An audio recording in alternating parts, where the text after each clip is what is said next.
conductor in different places. I got my own orchestra. And then in late 90s, middle 90s, right before the reunification of Hong Kong, I got an orchestra there for Hong Kong Sinfonietta. Actually, I was the first music director before Wayne Steele. Yeah. And so anyway, that's beyond the point. Point is, through my work in Hong Kong, I got to know a Singaporean. His name is Yi Yo. Yeah, he runs a recording company called Hugo, and we made many recordings together. And one day he asked me, say, Cheng Ye, do you know a Chinese orchestra in Singapore? I said, no, but I know Singapore. He said, do you have time in early September of 2001? I said, I do. So I came, connected with the SEO first time, and I did a program. And you know, the very date I returned to Chicago was September 11th of 2001 with SQ. And believe me, SQ is wonderful. They took good care of me and all others. So we diverted to Toronto instead of Chicago, and Niagara Falls, so and so forth. I thought that was the end of the story, but I'm into other things. But right after, a few days after September 11th, we still talk about things. Suddenly I received a phone call from Singapore. It's my show. I'm representing Singapore Chinese Orchestra Board. Want to offer music directorship to you. I said, "You sure you are not a check on me or something?" We had enough trouble in the United States to try to take care of it. I said, no, serious. So it took me quite a while to accept that, because that time I didn't have time. I already have two orchestra, one in the United States, in Indiana, South Bay, Indiana, as my orchestra. I'm still music director. And then I have Hong Kong Sinfonietta. Then also I teach a conducting workshop in Czech Republic each year. So my portfolio is quite thick. There's no need to add extra. So if I take another job, I have to quit something. And so I ask many people, I say, why do you think I take this job? So, you know, among the Chinese, most people say, don't go there. That can cause you much trouble. You have to learn a lot of new things, you know, new species, but however, most of the most of the Caucasian, actually, 90% is supportive. They say you must go. You can later research why this is the reason. But anyway, also a few Chinese, of course, not all. But the percentage is 80% say no, don't go. About 20% go. But and the Caucasian friends, probably 99%, they also go, oh, that's great. Anyway, finally I took this job. And I took this job and due to a few reasons. First of all, SCO, it's a relatively young group, as I just introduced you, established 15 years ago from a semi-professional group. So, young group, the disadvantages may not have a lot of repertoire, but the good news is you don't have a lot of burdens, historical burden less, so easy to go. So it's very mobilized. I like that, because we all know that to change our image from what Secretary just described to ting ting ting, tong tong tong to something dong dong dong, it takes a lot of work to do. You have very heavy burden. You can't walk, you can't go. So this is a good thing.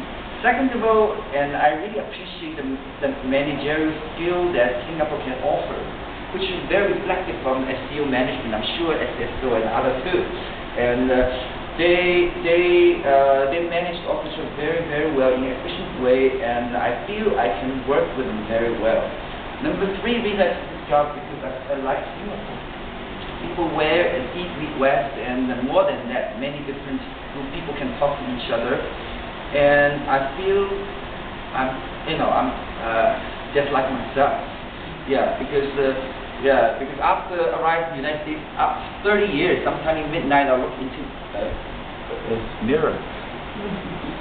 Who am I? Are you Chinese? Are you what? I don't know. A lot of times I can't answer that question. A long time ago I felt bad about it, but now I actually feel good about it, because if you're too clear, where it may not be good news, because you can be very narrow. But you're not quite clear where you're from, maybe it will give you a more broader view to many things. But anyway, that's beyond the point. And so what is my first point is, since today we're supposed to talk about opera. So what is my connection to the opera and the vocal music? Yeah, 我有没有缘分? What is the special connection? And I must go back to my Shanghai home. I was born into a family that has vocal singing every day. Sometimes get me annoyed. My mother was and still is teaching. She is vocal professor in Shanghai Conservatory, Zhang Renqing. Yeah, and this year she just reached 86 years old, and she established a very good studio at home, and that the conservatory still sends postgraduate students to her studio, and along with many students from all over China. Also bel canto. Yeah. What I was about to tell you is, I was lucky enough to have a chance to meet her Russian teacher, Mr. Shushnin, who taught almost every top singers in China, who established the bel canto school of Chinese, any early Chinese bel canto singer. Almost all his students are his students' students. And Mr. Shushnin came to China with Mr. not Ling Shi, what is the other famous bass went to the United States? Russian bass. Oh, No, Russian.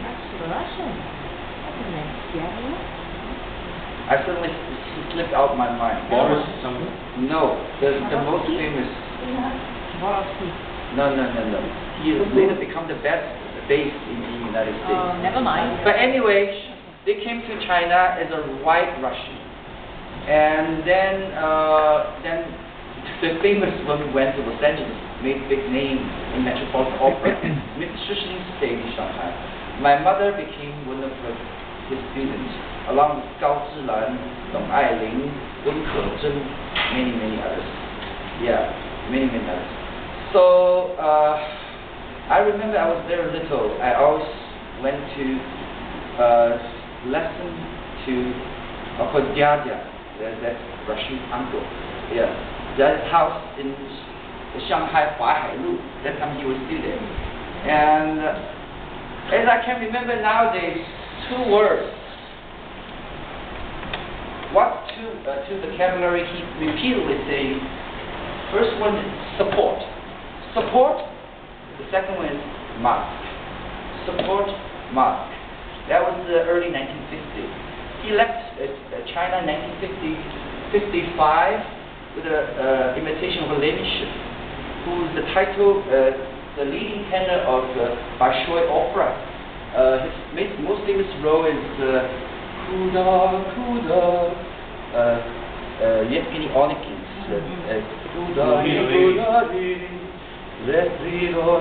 that one. So he must have. I still remember I was the boy, gave him the flower and the yeah, and he went.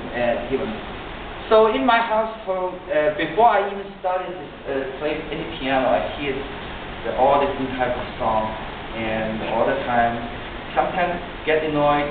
I remember after I knowing from do to so, not too long later, my mother forced me to play for her. And that first song was